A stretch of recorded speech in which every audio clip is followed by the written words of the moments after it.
I'm gonna do Just sure. I'm gonna do a formal intro. Thank you for sharing. I'm gonna do a formal intro, and then Yeah. we'll get the conversation underway.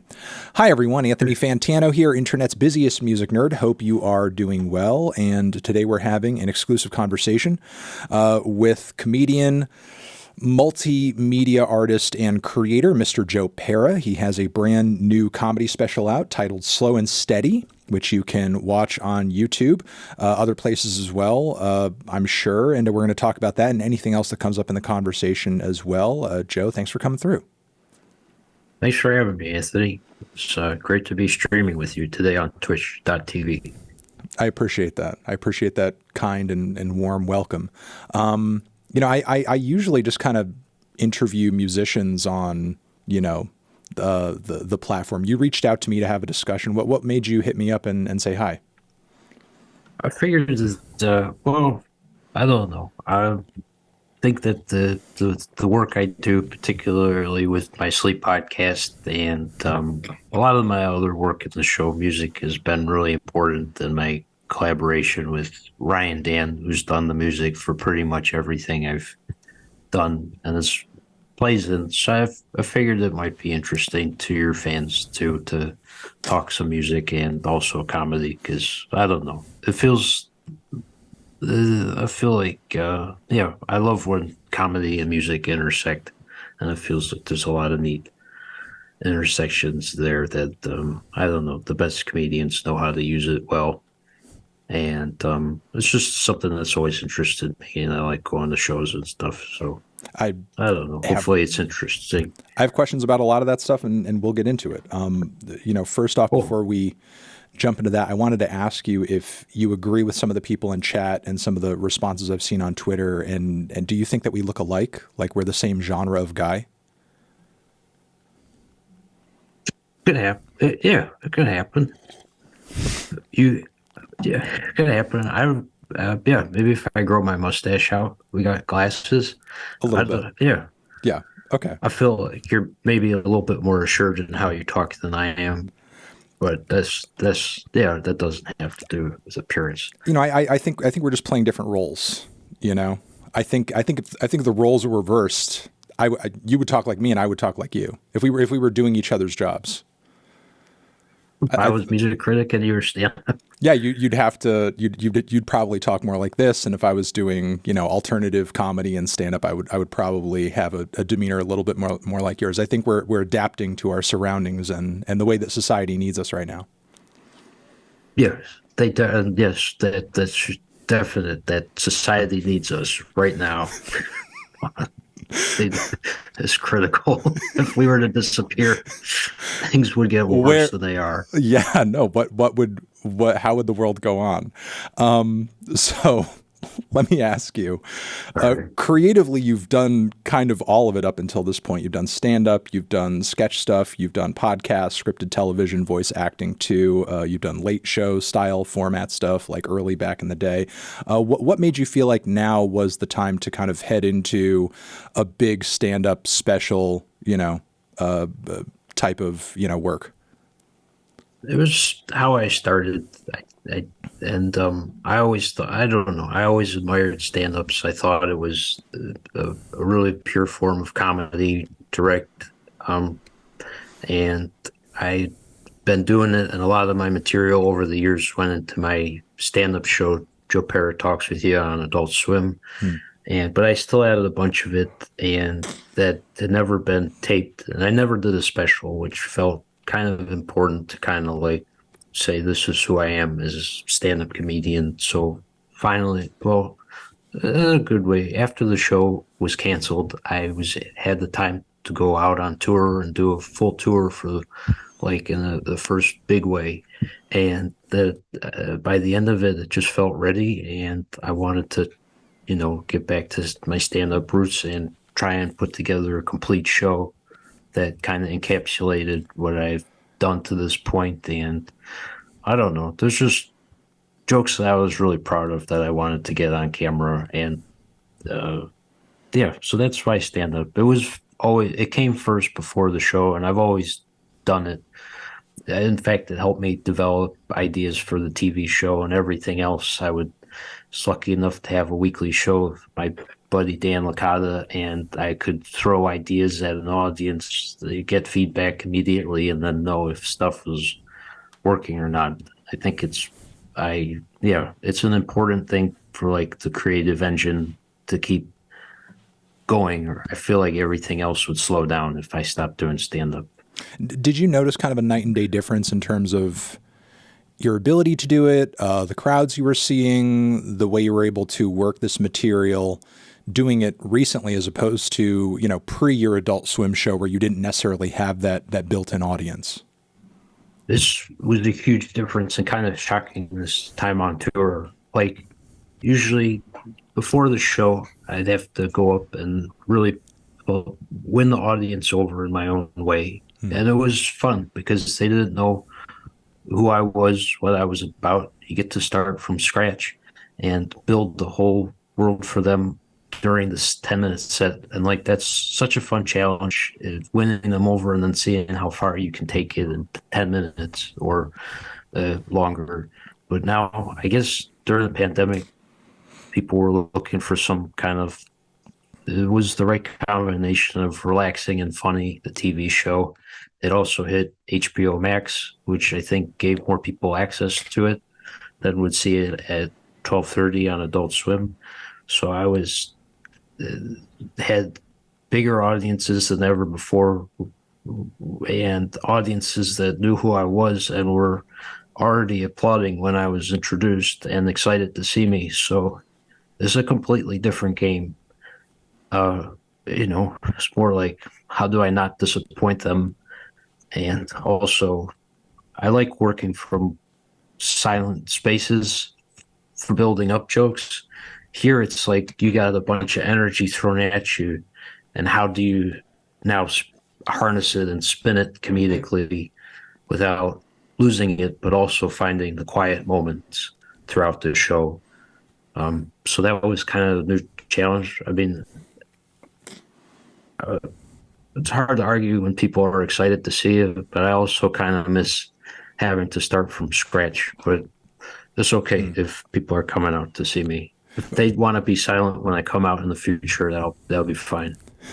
Where you may miss that in a sense, but were there more difficulties that came with that, especially given like the pacing of your comedy usually, and I guess like the casualness and the gentleness with which you typically deliver it? You're only given a certain amount of time on that stage, and you have to kind of get people hip to what you're doing, even if it's happening at a certain speed, and people are expecting maybe a sort of immediacy.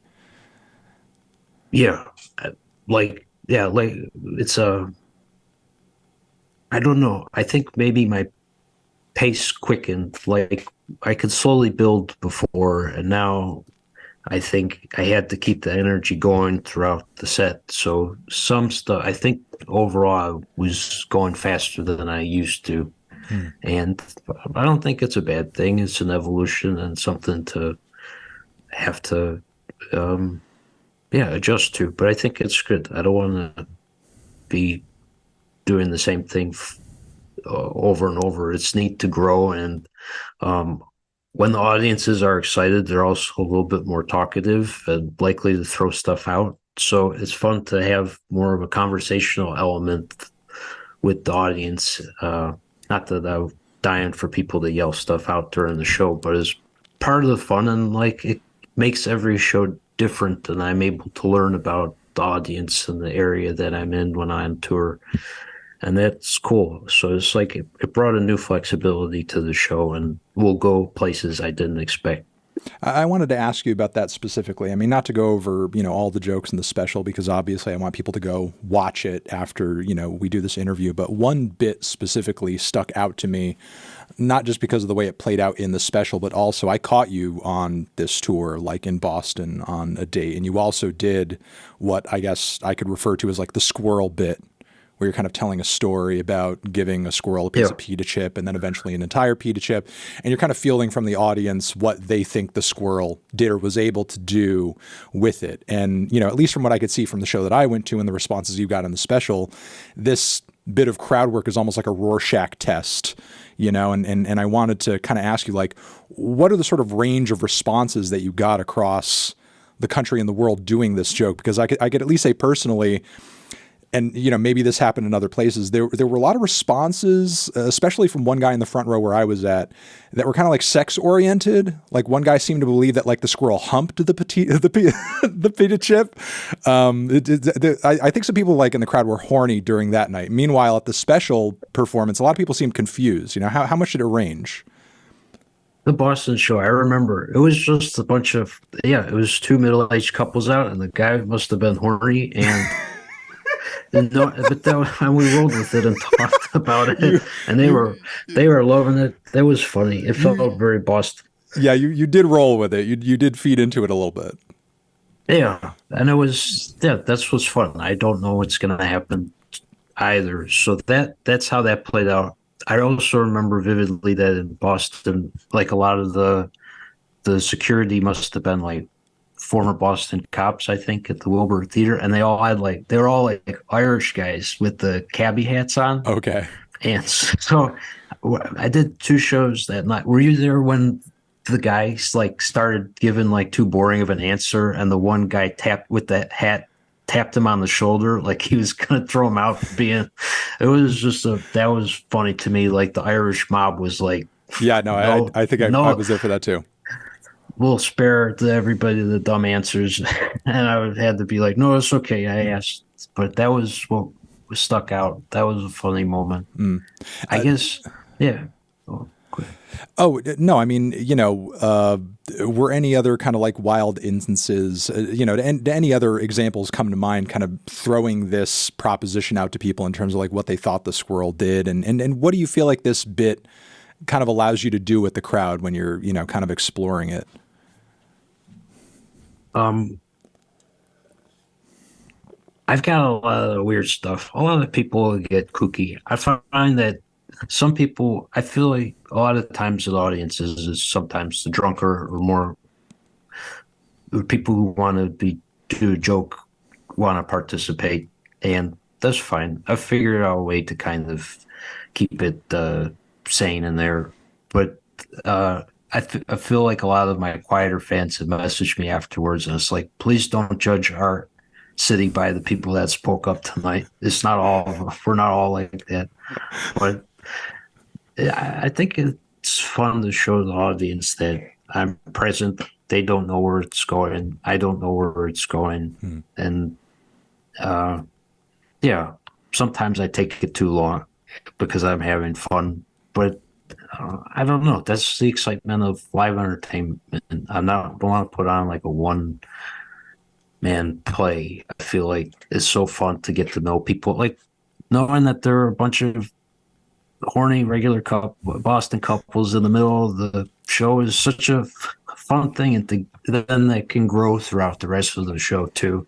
And everybody's wondering what happens after, if the guys, those couple are going, I don't want to get explicit, but okay, wait. I think that's a good note to kind of transition on. Although I will say it did become like a funny callback over the course of the night, those couples. But in terms of getting explicit, a lot of your comedy and your content revolves around like this air of like wholesomeness, But I also feel like in a way, through even the stand-up special, you're able to kind of explore the opposite a little bit too. And, I was wondering if you can go into a little bit. It seems like, at least in the live setting to me, there's like this unspoken curiosity about you and your character, because you do kind of put forward this very kind of like wholesome visual. People are kind of curious as to like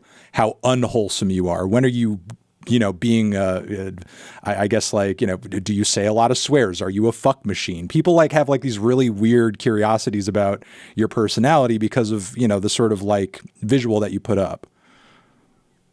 I think that when I started doing stand-up, it was very loud, in your face, and starting out, it's just an easy thing to do is talk about sex, drinking, stuff like that. And I just felt like it was easy to stand out at an open mic if you're just talking about other interests and stuff that's not that. And there are interesting takes on it and approaches to it. There's all lots of good comedy in all directions. I just thought that if I, didn't use that stuff as a I didn't I tried to not need it to talk about that stuff, and it worked. And I found people it allowed me when I don't talk about certain things, it allows me to think in different directions and further in different directions. It's just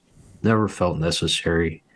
I don't know. I'm not like yelling or backstage at anybody or getting in a fist fight at a bar after the show.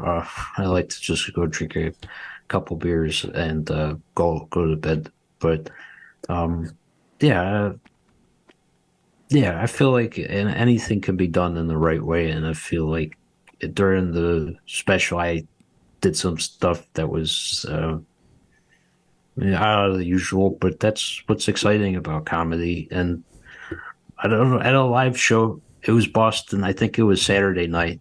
That Wilbur was filled with people who were drinking.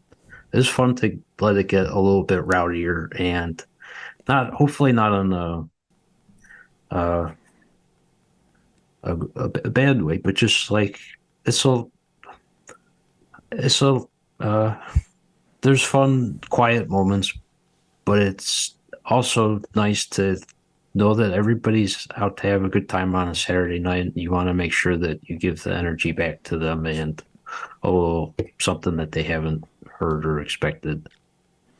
Did you want to talk a little bit about Ryan Dan's inclusion in the special and your work with him on the special? I mean, obviously, it, you know, was maybe for fans of yours to be expected that he would be included in some way, given all the work that he put into the soundtrack for your show. But, did your collaborative relationship with him change or alter in any way? Or did you guys have to approach things differently in thinking about how you would come together and work on certain bits and parts of the special?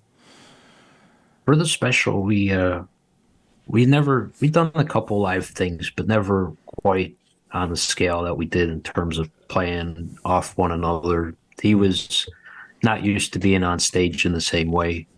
And it was cool seeing him when we started the tour. He would come out, he played a little bit at the opening. He would come out, kind of play his songs, get it out off.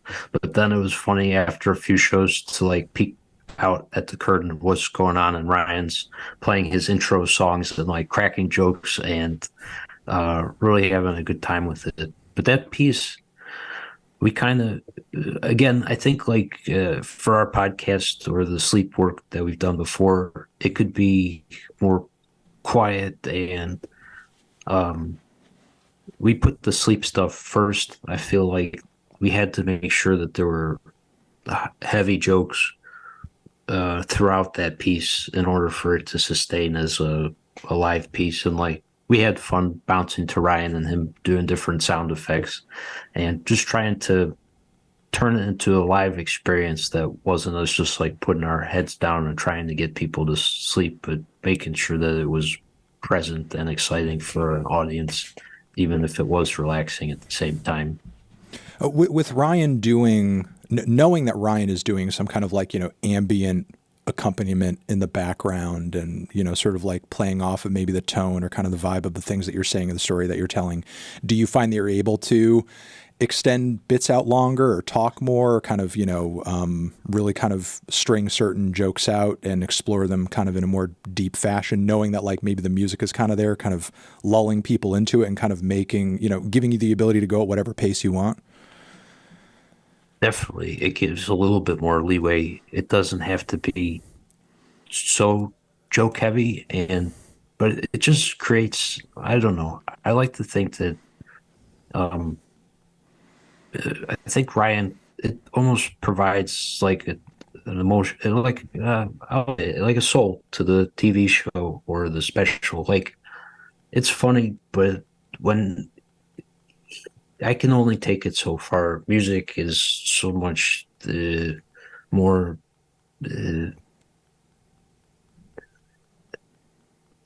it can carry things so much further. I mean, it communicates emotion. So when he's able to add that to it, it just creates something that's so much bigger than I think that comedy alone can ever be. And when it has that soul and the laughs and the jokes, it's something that I'm excited about because I haven't seen it that often live or in the same way, but it really grounds the jokes and makes me want to be as sincere as possible, or and also elevate to the level of the music that he's writing with the material that I'm doing. Like when if I come in with half baked material to work together, and then he plays me what he's got, it makes me feel a little embarrassed sometimes, and like I really need to get this up to his caliber of material so that I don't embarrass myself and this beautiful thing that he wrote doesn't go wasted on bad jokes. So it's inspiring too.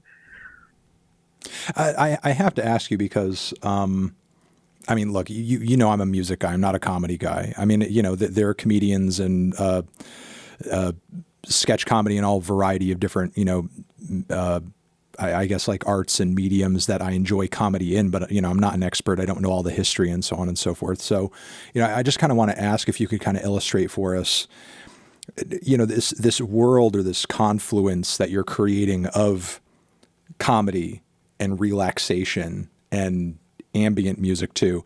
Is there like a reference or a sketchbook or something that you're kind of like going off of, or like a series of inspirations, or like, yeah, because I can't think of a lot of examples of somebody kind of bringing together the world specifically that you are in the way that you are. And not that I'm asking you to sort of like spell them all out for us, but like, you know, how much for you personally does it feel like I'm borrowing from something that I'm already familiar with, as opposed to I'm kind of going out on a frontier here and I have to figure out what works just by trial and error?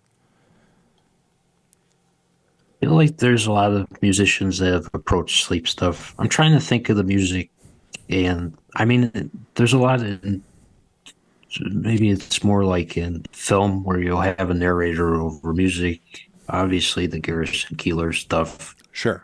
but I felt no offense to him. I mean, he's smarter than me, but I can crack a joke better than But Garrison. as somebody with a pretty deep NPR background, I agree. So yeah, you know, Thank you. Uh, I'll reinforce the shot there. You can say it politely. I'll say it overtly. yeah, yeah. Thank you. I appreciate it. So And if yeah, he ever tries to start, Garrison's tuned into the Twitch stream to see if we're talking trash you know, today. he might see at some point afterwards. And if he does start beef with you, I think you could win. So you know, you've got the jokes. I think you've got age on him too. I think Garrison Keillor would be shaking in his boots. Yeah. Yeah, but I feel like it's kind of like a storyteller. It almost set into things as like a storyteller, and I don't know. I've heard good books on tape, and what was it? Uh, I don't know. I'm a little bit, uh, uh, yeah, I'm a little wiped right now. I can't come up with good memory, but I feel like I'm not the first to try and do this, Mm, but um, hopefully in the specific tone and the jokes the way that I write feels at least it feels new to Ryan and I. Um, yeah, and also it's like this is a dream, like to be able to with this new podcast. It's so cool to be able to work with musicians that I like and try and um, be able to work together because that old joke, like everybody, comedians want to do music, musicians want to do comedy or be in movies or something like that. right. Uh, I'm sure everybody's listened to Keanu Reeves's band's new album that's come out, right? Yeah. Um, And we've heard Vin so Diesel's songs too. But we've seen a Johnny Depp rip some epic guitar solos. I mean, there's a lot of great actor musicians out there, for sure.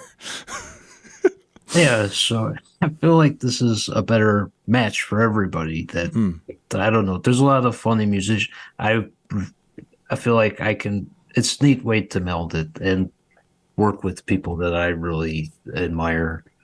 Um, like I don't know. Yeah, the people that have done the podcast so far, like Dan Deacon and Juliana Barwick, like just Right. people I'm a fan of, and to work together and have a real specific goal with the sleep stuff. I feel it locks things in, and it's fun talking back and forth. We have a goal, and they're doing their thing, and we're both shaping in either direction, and it's yeah, that feels like a nice way to brush with the music that I admire without trying to do it myself and making an ass out of myself. To maybe even jump ahead a little bit, because I had a bunch of questions about this as well, and some of the music stuff you were just referencing. And I've met him too. I mean, historically, Dan Deacon, really funny guy. Actually, one of the funniest Yes, guys I've seen and met, just in terms of like an entertainment figure in any genre ever. He's quite eccentric. yes, he was very fun to talk to and had some very funny ideas for the video game episode that we did together. Hmm. Um, yeah, and I mean, you could tell the sense of humor in his music, and he worked with a lot of comedians through the Wham City collective that he did, like Alan Resnick, Ben O'Brien, and the rest of the crew. But like, yeah, they were all working together, and I think excited by each other's stuff. And he's done the score. I mean, they're a great example. The Wham City comedy crew is a great example of people whose comedy has been enhanced by music and know how it really takes their comedy to an artistic level in a way that I hope to get at sometimes. Dan knows how to hit that thread when he works with them, which is exciting. I wanted to quickly detour into the show just for a second. Not that I think this will be a super long part of the conversation, but when you got news, or you came to learn that the show was going to be canceled, was that devastating? Or at that point, did you feel like it kind of ran its course? I know everybody was tired, um, and especially after we did that COVID season, that was pretty taxing. Hmm. I'm glad we did, but it was took a lot out of Marty Scousebro, the director who directed the special as well, and me, and I think all the actors. It was just a tough time to be acting with the masks on and taking them off, and uh, I feel like a pause was good. I do hope we'll get back to it because I was disappointed in that I had a very kind of clear direction for the ending of it, and it Hmm. would be fun. Maybe we'll get to it, but I feel like that was the disappointment, especially when you've got all the pieces, the characters, you know how to write for them, and it just felt like a really special moment in time. The way that we would go to Milwaukee for 3 4 months with the crew, get everybody together, and it'd be a lot of people from Milwaukee working with us, and a lot of the same crew that would return each year to do it. And I miss that, being able to collaborate with all those people. And this tour was a nice break, and the special was a nice kind of like a rebuilding thing for I think everybody's energy and just excitement about comedy in general after the crash of having the last one canceled and how hard it was to pull that season off. Hmm. So I feel like things are working out how they're supposed to. But yeah, I would love to end the series someday. If it, if this was the finish of all of it, do you feel like, you as kind of the main brain in a way of the show, like, are you kind of happy with how it ends with, like the, for anybody who, isn't aware, I mean, spoiler alert, but, like the purchase of the land and so on and so forth, and how that kind of, and that visual of you in the chair, like, do you feel like that's a proper ending in a way for all of it if it had to be that? Absolutely. I Hmm. mean, like the rest of the show, we wanted to make it feel so alive that people could put their own imagination into what the characters' lives are outside of the episodes. Hmm. And I feel like that final scene where they get the property and I sit on the chair that I built, if it just feels like people can imagine what happens next. And I think that that's really a beautiful thing that is it's an ending, but it's not.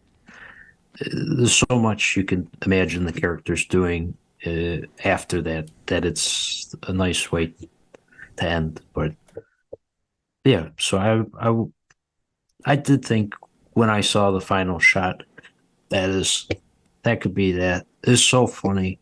That is me sitting in the chair. Then I look up at the sky and squint, and then that's it. It's just a weird squint and to end the series potentially. But I hope there's more. Yeah.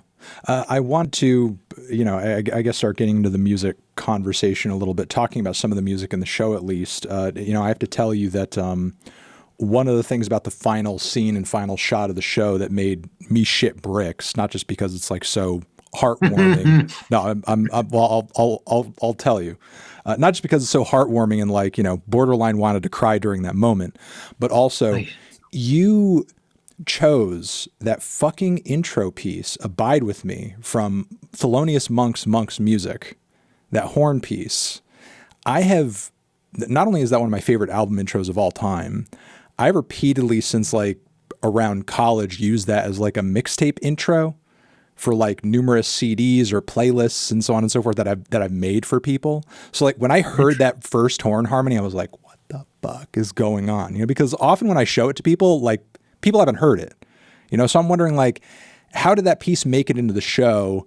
How are you aware of that piece and what made you want to use it in that moment?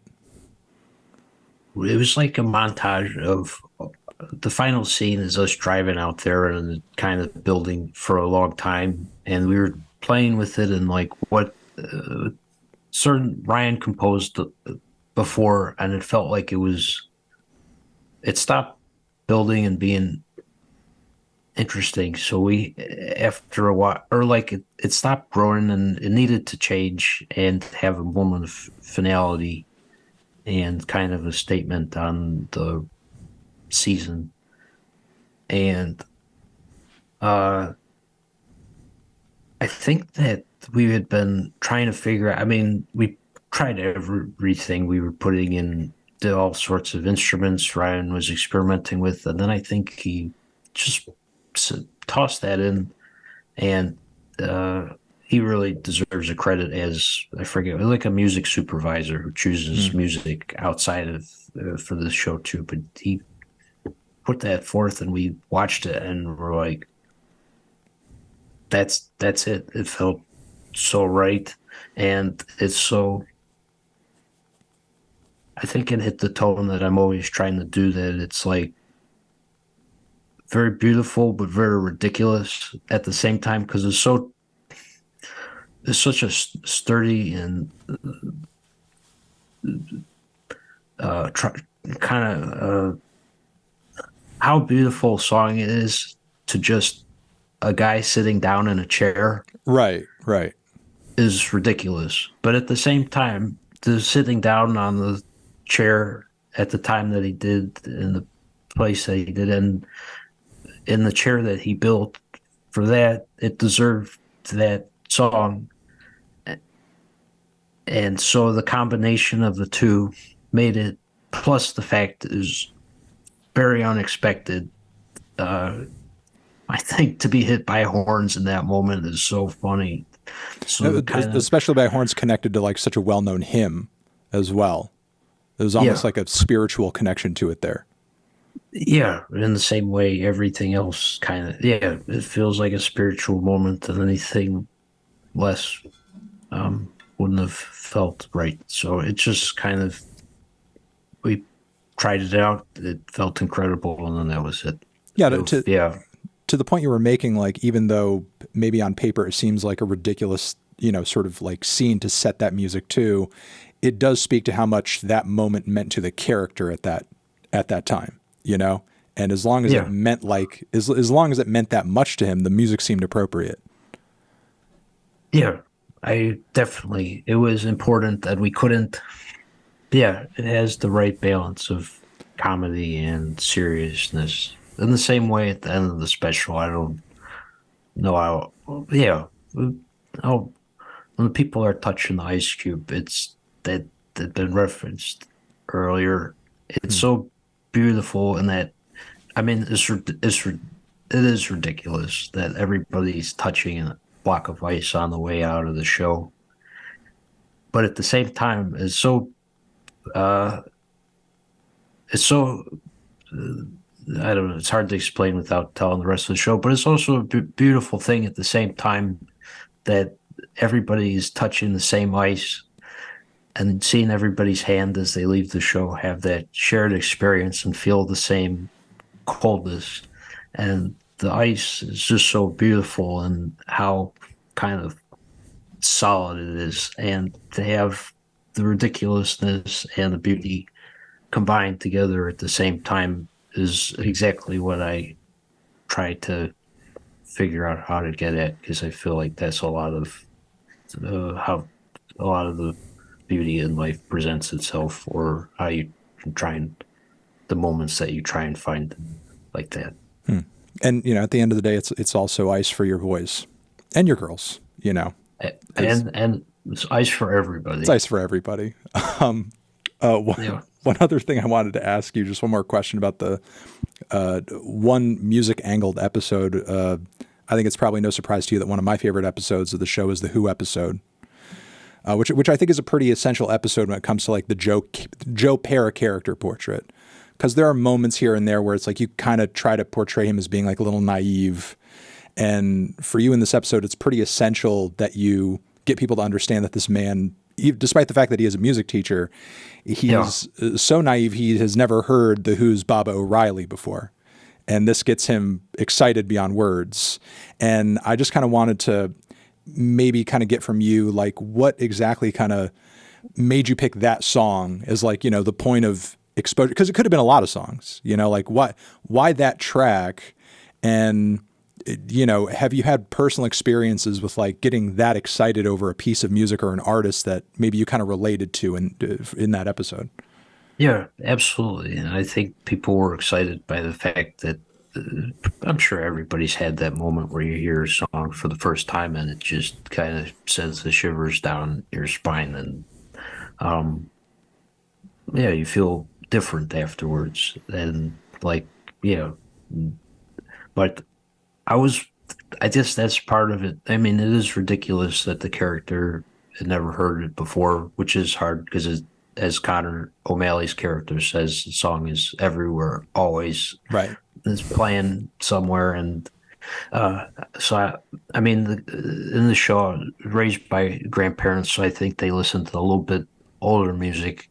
Mhm. Um, but then I was talking with David Bazan, and from Pedro the Lion, and he said that he had a religious upbringing, and he had never heard that song until his 20s. So I thought that's it's feasible. It is feasible that people have not heard that song, especially such a notable musician. So it's like it's a little bit of a far-fetched concept, but clearly it's not that far-fetched. Aside from that conversation, is there anything musically about the track that said to you like this kind of has to be the song? I mean, it is, as far as classic rock goes, it's one of the most opulent classic rock songs out there, with obviously the violin bit, the chorus, the whole synth intro. Yeah. I mean, it just strikes and then so hard and then builds. And I don't even think, I'll admit, when I was writing it, I didn't realize that um, we would be on the altar of a Catholic church singing, I don't need to be forgiven, and getting the whole congregation of the church to sing, I don't need to be forgiven.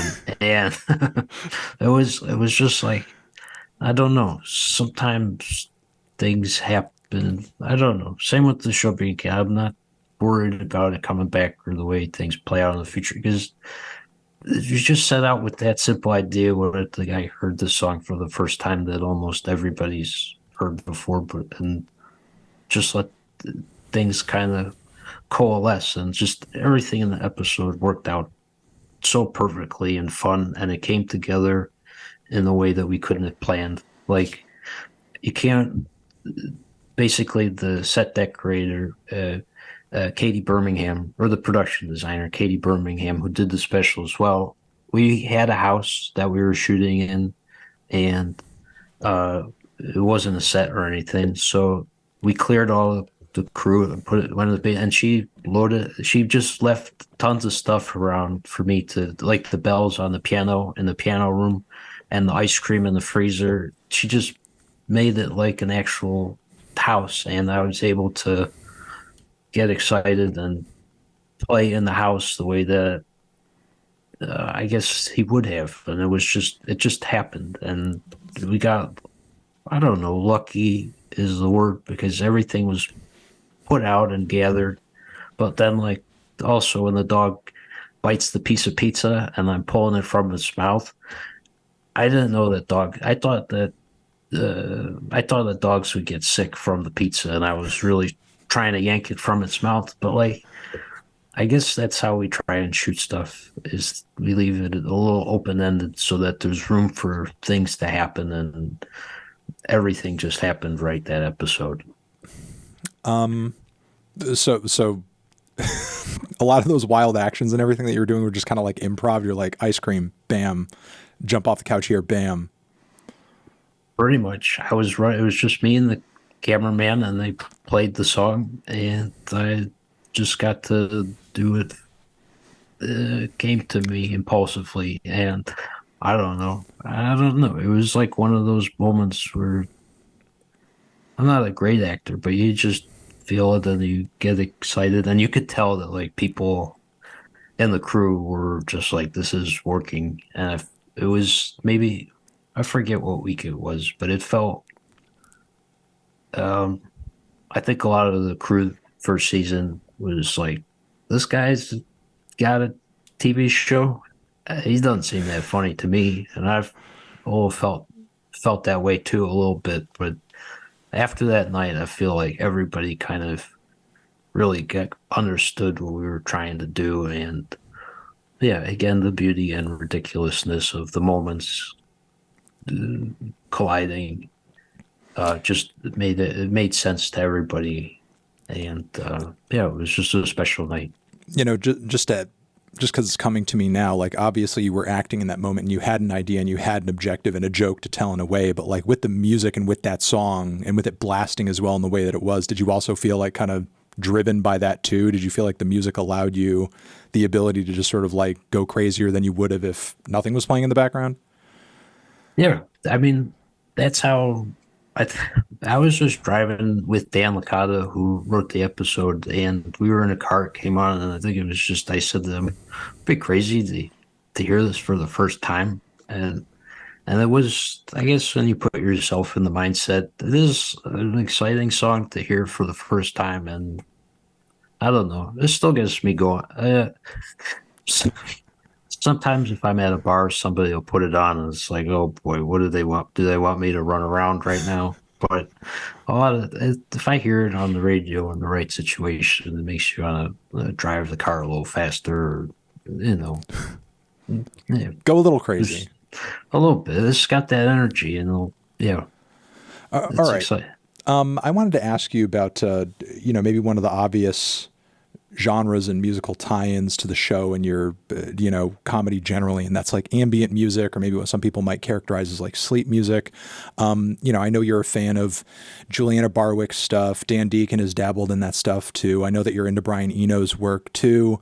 How familiar do you view yourself personally as being like with the genre of music? Is it something that you enjoy casually, and when you are enjoying it, do you feel like you're kind of getting something out of engaging with it directly, or do you kind of put it on more for function, just like, oh, this is for relaxing, or just kind of having on in the background? No, I'm a big walker, and I find I love it's nice to put it on while walking and thinking in all sorts of situations. There was an episode in the third season I couldn't um quite crack, but then I put on the band. Somebody sent me an album by Hour. Uh, shoot, I can let me look it up. But Michael Cormier O'Leary, who composed the Clocks episode of the podcast. Hmm. It's he's in the group along with a bunch of friends, and they I heard it, and it's so uh, beautiful. I don't know if they would call it ambient, but it was instrumental, and it really kind of unlocked some stuff and helped me figure out the direction. And um, yeah, I appreciate gentle things, but yeah, those it's kind of the things I appreciate how to build uh, uh, emotion and meaning from small things and not going over the top and throwing everything at it, but just quiet beauty is, I think, exemplified by their album Hour. And then, yeah. And then the two I've been listening to recently was Karima Walker, who did an episode of the podcast to put me on to Ellery Saxel's The Distance of Blue album, and that's been very beautiful. Maybe on a clarinet kick. And then I was also listening to Gia Margaret's piano music recently, and just I don't know. I often you just sometimes you just want to feel calm and hear some quiet beauty, and it's not always calm. There's a lot of I don't know the longing, sadness. Like there's so many things that could be communicated by the ambient music or quieter music. It's not, I don't know. There's a, yeah, I like when things are expressed quietly or in a more subdued way, but still have the same impact as something louder or um, with, I don't know, more in your face. Hmm.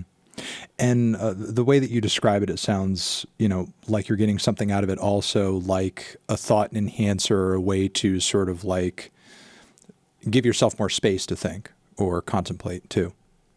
Sure, it'll help you. Mm, Sometimes it gives just enough clarity to sort things out. It allows you to, I don't know, hopefully like the podcast, the ability to slow down in a way that allows things to unscramble. Uh, yeah, just yeah, that space that it creates by having, uh, yeah, less going on. I don't know, but yeah, no, there's plenty of ambient music that has a lot going on. Mm-hmm.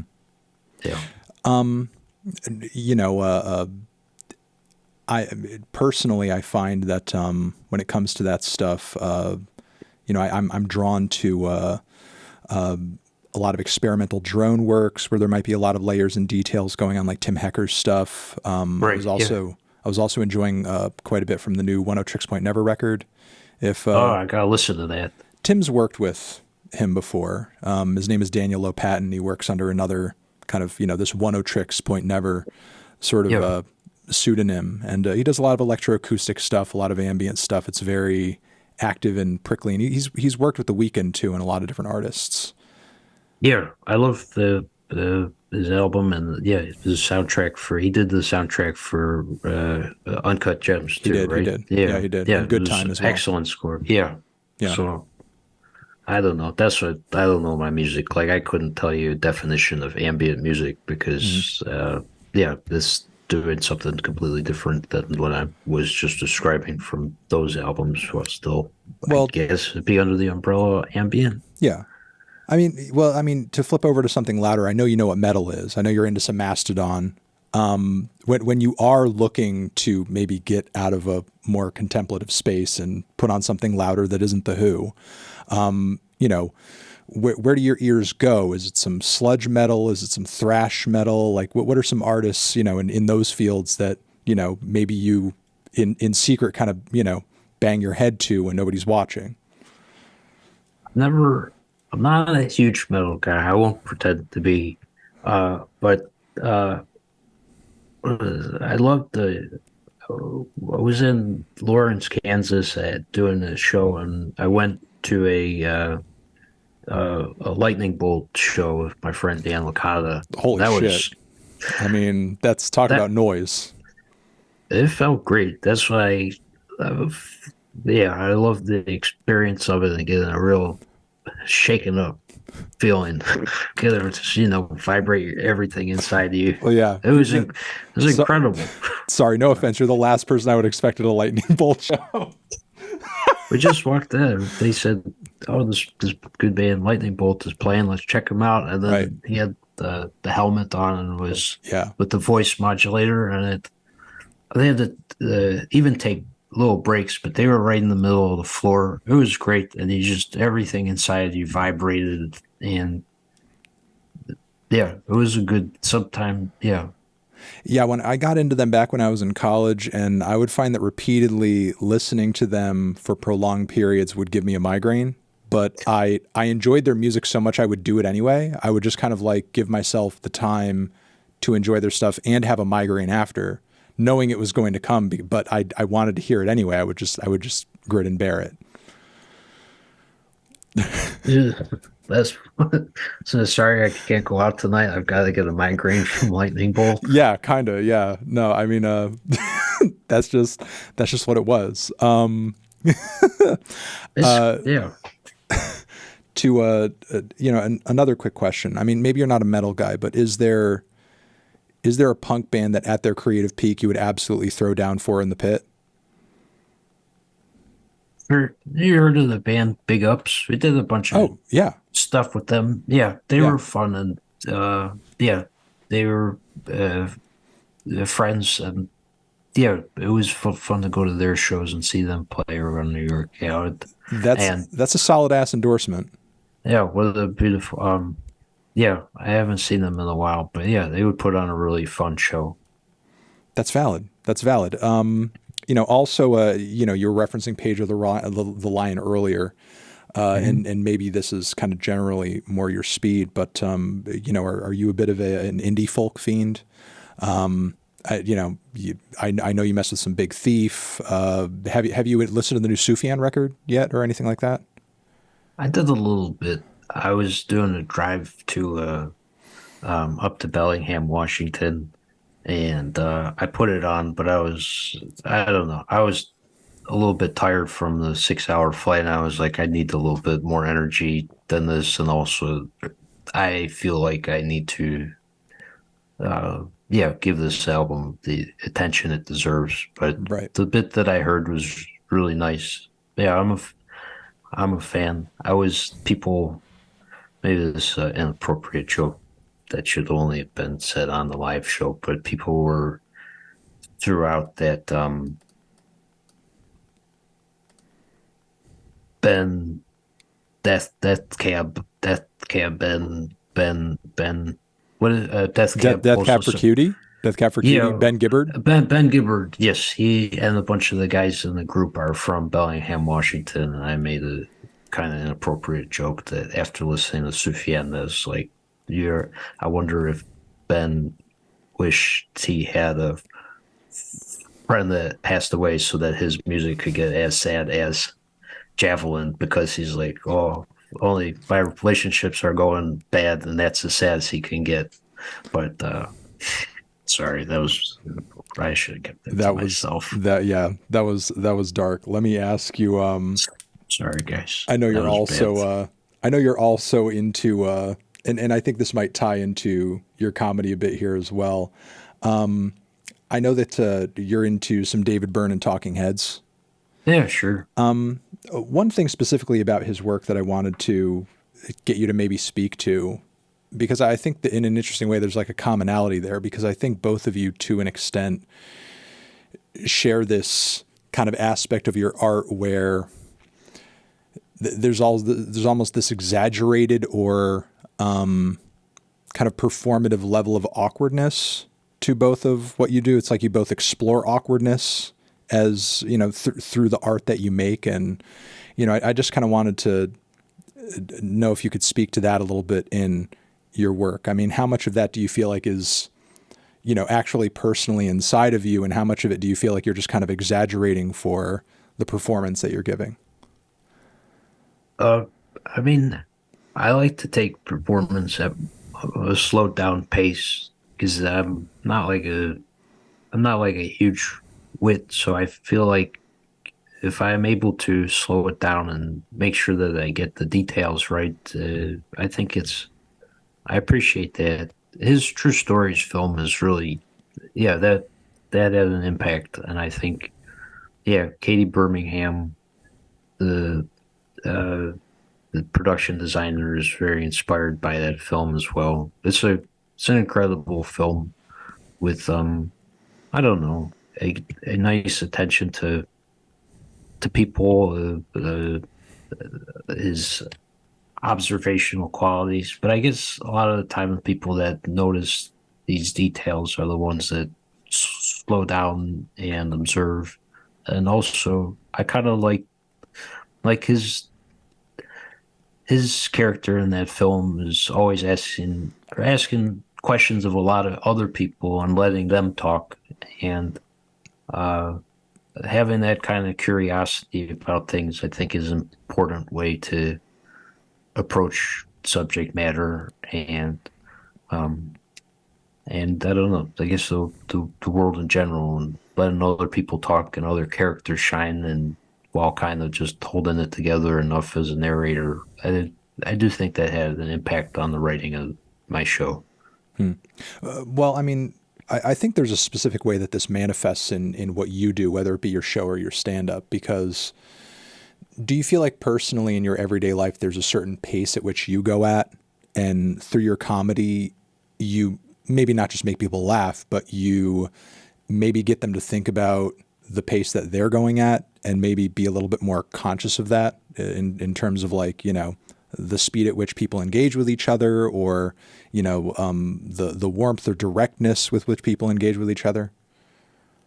I like to think so. I mean, the TV deadlines and living in New York, the the I guess having to present stuff at live shows kind of gives me a deadline and keeps me on track. But I'm truly a bumbler if left to my own devices. I could poke around, thumb through books in my basement for hours, spend a limited amount of time tinkering on a joke, and just turn a 30-minute errand into a half a day if I'm allowed to. And I feel like yeah, those are the best kind of days, is just to be able to be on your own time. And it's really a luxury. And yeah, yeah. And the details you notice when you slow down and are able to talk to people, not rush through a conversation, indulge questions. And um, yeah, you're just able to absorb so much more and get so much out of anything if taken at a slower pace.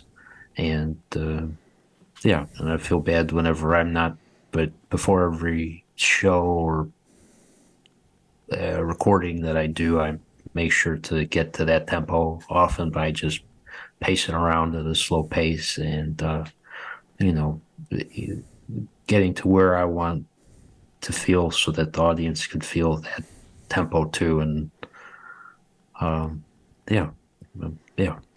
Do you feel like, and this is me maybe in a way not leaving you hanging with having made an inappropriate joke here, do you feel like in a way maybe you've committed to the bit a little too hard? Because are you aware that when you Google your name, one of the first things that comes up is a Distractify article titled "Is Joe Pera Disabled?" Yeah, I don't want to. Yeah, I feel like that was written by a bot based on a Google search. I hope that that Possibly. isn't the impression. I could see oftentimes I'll get a message or a comment from somebody with autism or as a family member with autism that says that they appreciate the show for the way that it does slow down, and it's nice viewing for somebody with autism, I've been told, or I don't know, but I don't. Yeah, I don't have autism. Uh, yeah, Okay. Well, yeah, thank you. yeah. I don't want for anybody to feel like I give the wrong impression. But that's them people putting that on to me.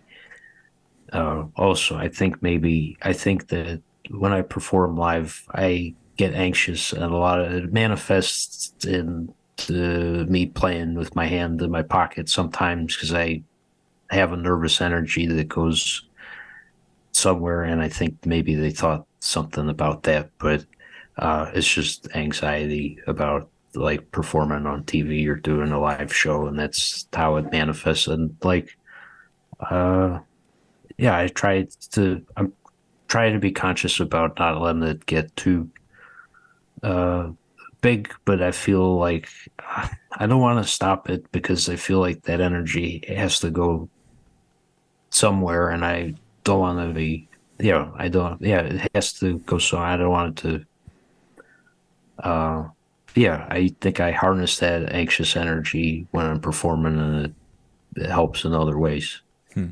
But that's just kind of a byproduct of it. Is sometimes I fidget a lot.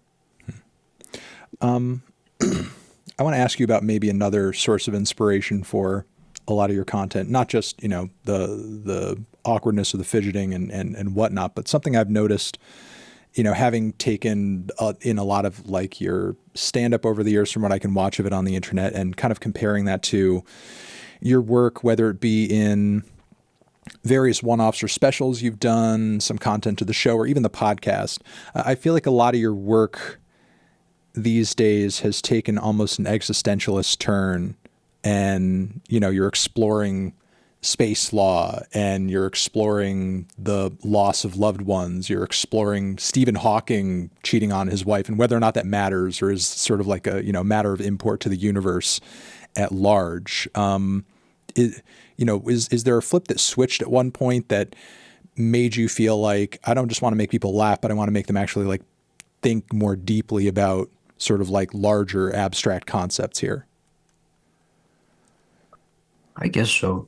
Most of my material comes from, I have to be excited about what I write, and I like to set on questions that leave it open to a lot of interpretation, thinking, stuff that I can't possibly tackle. But I don't know, like with yeah,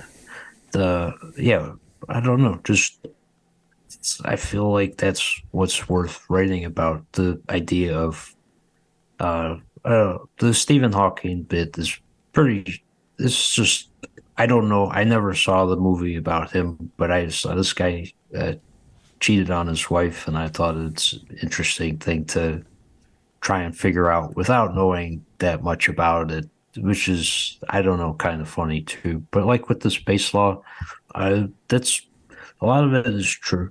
Like I went on a date with a woman who had an interest in pursuing space law, and I asked her what space law was, and it's basically just trying to lay claim on territory in space, and satellite trajectories, mining rights on asteroids and planets and the moon, and it made me spin out a little bit thinking about it, like how awful it is to look up at the sky and think I just want to own that, instead of I want to explore that, or what are the possibilities. It's just basically how can I get my hands on that, and I felt like that's interesting thing to think about. I feel like uh it's a lot of the things that you could think about in more practice. I don't think about that a lot daily. I don't know, property rights, uh capitalism. It's just expanding out further, and um yeah, if that's what somebody envisions the future as, and that's how they want to spend their time on Earth, it's very strange to me. And yeah, so I wanted to get into. I just like it's a meaty subject matter, same as, but also yeah, I thought about chairs on the third season of my TV show, and I mean that can get it's the stuff. When you find a good subject matter, you can treat it very practically, and then grow it into something very big and uh, yeah, beyond yourself.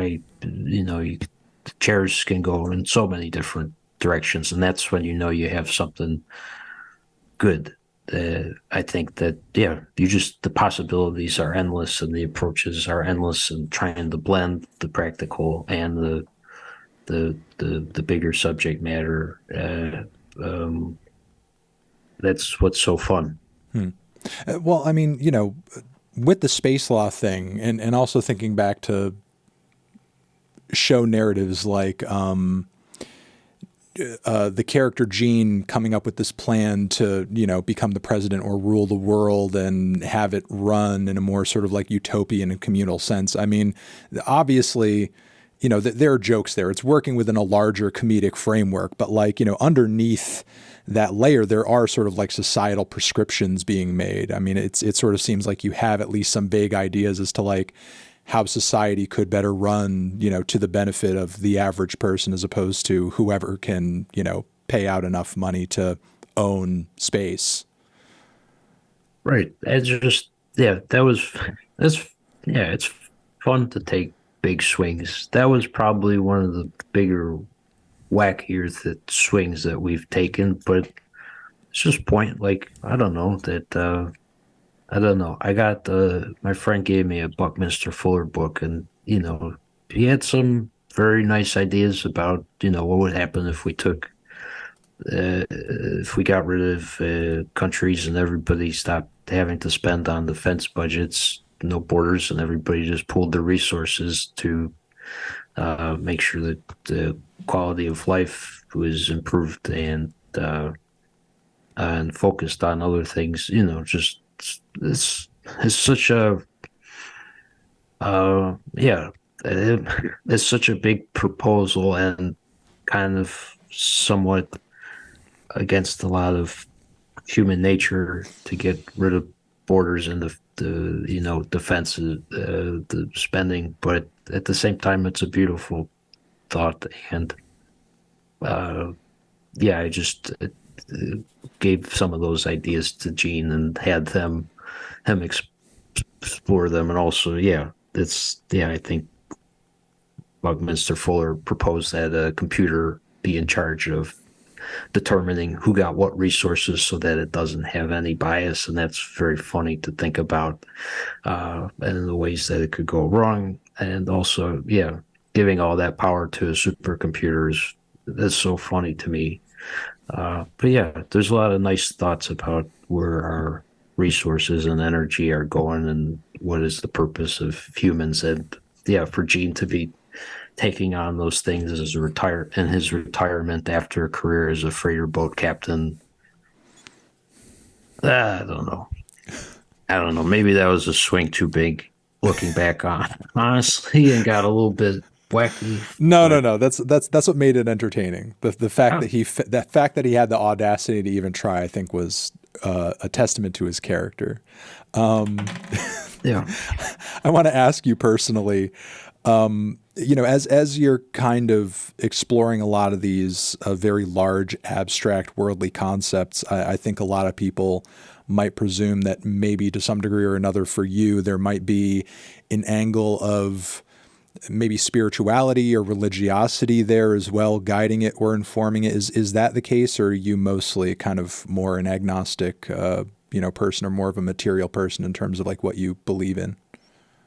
sure. I guess I was raised a Catholic, and I think that probably I don't know, a lot of stuff in the TV show was like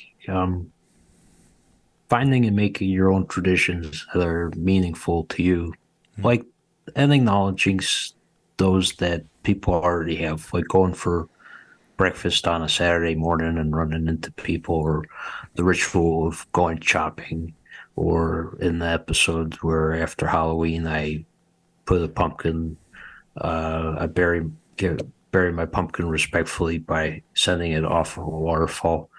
Um, so I think creating traditions of your own that mean something to you, and finding uh, purpose and community in that is something that I find important. Even just even like going to the park and having a barbecue with your family uh, once a month. I feel like there's something uh, I don't know, very beautiful about that. And that's, yeah, the traditions that I have with my family that are not like, I don't know, revolving around mm, a lot of the current traditions like Super Bowl. Like, I don't want a tradition that involves so many commercials that I upset me and jet planes flying overhead. It's more about the smaller things that don't involve money as much. That kind of leads into a question I wanted to ask. Like, in a lot of what you do, there's kind of this exploration of innocence and wholesomeness, to one degree or another. And, in your own personal life and as you are kind of like, kind of exploring these, I don't even, you call it a vibe, be it in some of the conversations you've had in your podcast where you're getting people to kind of tell their personal stories of, experiences they've gone through, or even in the way that you had that interaction on your show with that astronaut, which was also like kind of a very, informative and very wholesome kind of conversation. These sorts of moments and these feelings of, things, as you say, that are quieter, or maybe more intimate and not as loud and big and commercialized and so on and so forth. Are these moments things that you often find that you have to create to have them, or are they there and they're going on all around us and we're not just and we're just not noticing them, and you have to kind of seek them out and sort of like prop them up for people to kind of take notice? I think it's both. I feel like I look for things that I feel have integrity. That's something um, to kind of hold on to or uh, feel, yeah, I guess things of integrity, which sometimes feel hard to come by. I like pointing them out. Like, I don't know, the block of ice, it's as an object that has a lot of integrity, but also like the episode of the podcast I did, I think last month was about a music store and Yeah. the feeling of going into a locally owned music store. And I talked with a friend who retired from teaching at a city school in Buffalo. It was tough, but I wish I could include more conversation. But the way that he retired and now opened up this music store and he teaches lessons and the way that he runs it, and it's such an extension of his own personality. And he's always continually trying to get uh, the right instrument for a student, make finding affordable instruments for them. I feel like when you're having a tough time making sense of other things, it's important to look for stories like that. Simple, like stuff to reassure you that there's decent sea and integrity, and you just gotta keep your eyes open and also, yeah, work to create it for yourself. And yeah, it's just the stuff that I'm drawn No. to. Like you say, it's a reminder of decency. I mean, to get further into what you were just saying, that the guy who was running that store, like, was giving free cello lessons to the girl who was the child of the people who ran the, Asian food restaurant next door. And, Yeah, he actually took it upon himself because her parents couldn't be there to go see her play at a recital. And, again, it just makes me think, like, are things like this rare, or are they happening all the time and we just don't hear about them because, the media that we're exposed to at any given moment is supposed to be kind of shocking us and scaring us and freaking us out and, traumatizing us to some degree? sure, a bit of that. I feel like everything's so, not to sound like a teenager, but so commercialized, and everything is about getting everything costs so much. It's like when somebody cares about the kid learning music and making sure that, I think he's charging like $15 for a half hour lesson. Hmm. Uh, that's like It's like That's that's really nothing. inspiring. Yeah. Yeah, and it's fun. And part of the deal is that if a customer kind of comes into the store, he'll like keep them playing the scale and talk with the customer, which is really funny. But this I don't know, stuff like that and yeah, traditions that don't cost so much money as opposed to constantly trying to be sold something. It's those are nice things to kind of spend time with. It, in a way, what I just kind of said reminds me of the dynamic between, you and Sarah's character on the show, because, obviously your character has this more kind of like, this, he trends toward that innocence and that positivity. Meanwhile, her character is fearful and neurotic, but there are sort of like valid things going on in the world that kind of drive that fear. Meanwhile, Joe's character, while he does have this positivity about him, he does also seem a little kind of like clueless about things too. I mean, is one side of that coin right? Is one side of it wrong? Are both of them sort of like flawed to a degree? Is there one of those perspectives that you feel like you share more personally? Sure. I guess, yeah, she's constantly got her eye on the big things and the downside of things, and he's focusing on the small and the positive. And I suppose everybody's got goes between those two, and it's important to keep them in balance. And that kind of conversation was something I think I have it inside myself. I feel like everybody goes between the two, and I felt like it was a interesting thing to play them against each other in the show, and neither of them are wrong, which is the important thing, and they kind of balance each other out effectively. So the special is out. People can stream it. People can watch it. And, that's the latest thing that you've done. But you're also still working on this podcast actively, I presume. You know, hype people up about that a little bit, given that it's still going and it's, there's still new episodes coming out. And, has going in this direction creatively allowed you any more kind of freedom working in more of a medium that's kind of a bit more theater of the mind in a way? It's great. I love it. I mean, like I said, I get to work with these musicians that I'm excited to. I've always wanted to. Like this month, we're doing a whole episode on waterfalls, and I got an email. We have a list of people we hope to work with someday, but Michael Now. No, I'm not familiar, but go on. Oh, his wife.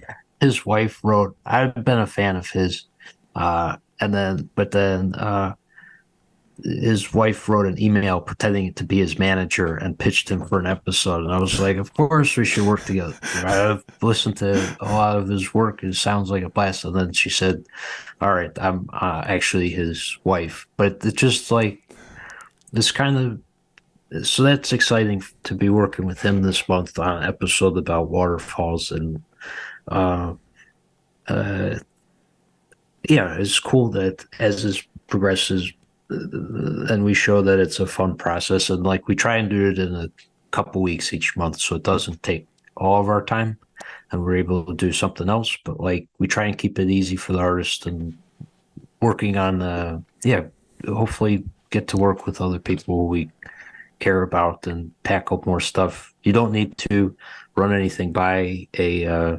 network. We could say do anything we want. We can do it as long as short as we want and get as weird as we want. And people say that they're genuinely able to fall asleep to these episodes that we're doing. So it's neat. It's teaching me how to be more flexible. Like with the TV show, I wanted every line, every moment to be just perfect. But now with this monthly deadline, it's exciting to just have to write on instinct, make your best judgments, do as much research as you can, and put it out. And it's so fun. And it's just I'm in my basement now. I've been recording it in my basement when the subway rumbles. You can kind of hear it in the background of the podcast, but I think that the whole basement atmosphere plays into the bedtime stuff and is yeah, I'm just making the podcast I want to fall asleep to, and Ryan's doing that music for it and sound Yeah. design, and then I feel like yeah to do yeah yeah changes. I did that with Juliana Barwick. I was in Ireland on tour, and I just started taking the recorder around to different parks and museums, and then she created a soundtrack for that, and it's so exciting how flexible it is, and like everything else I try and do, it allows the listener to put their own imagination on it. Yeah, it sounds like you're almost like improvising a lot of elements of the show and they just kind of go where they go. Because as I've listened to many episodes, like I've noticed some stay pretty focused on their topic. Meanwhile, others like the clock chimes episode, just like there's one moment where it just kind of seems like a simple history of clock chimes, and then it just kind of goes left and it's just like kind of going topically wherever you kind of feel like bringing it. Yeah, like you want your mind, you like how your mind actually functions when you Right. lay down to try and fall asleep, and hopefully we can, yeah, guide it enough that you don't spin out into the horrible thoughts so that you sometimes have before bed. Aside from this special and, you know, your continued activity on the podcast, are there any other collaborations or projects that you're working on or ambitions that you have for your work in the future with, you know, again, the podcast still ongoing and this big special kind of out of the way? I think I'm going to do some touring next year. I'm going to this venue in Pittsburgh next week called Bottle Rocket. It's really great. It's like a bar that's kind of, they kept the classic old Pittsburgh style, and I'm going to be starting to work on new material. Hopefully, out of that comes a new show for the road, maybe some ideas for a movie I've been tinkering on. And like I said, it's always the stand up is the the start of everything. So hopefully from that I'll get some idea of which direction I want to go. But just more podcast every month, and I don't know. I right now I'm kind of just relishing the relief I feel about having the special out there that I'm proud of, and I know that we did it as well as we could have, and I think it's funny too. You know, you've been having all these musicians on your show and collaborating with all these different artists, and you know, you have episodes featuring this person, that person. Over the next year or so, we're going to see Joe Pera featured on a new album that's out. I mean, you've got that golden voice. It was just in the Elemental movie, the Pixar movie too. You could do a spoken word intro or outro on a Juliana record, or you know, sort of like an intermission moment on a Dan Deacon record. Something. You know, are we going to see a Joe Pera feature at some point? That would be very funny. I would love to intro a rap song. I think I feel like they would expect me on Juliana. Not that I would say Yeah, no to no, that. you'd have to throw it left and get on like a Wu-Tang record. If they'll have me, but I don't think so. I don't know. You never know.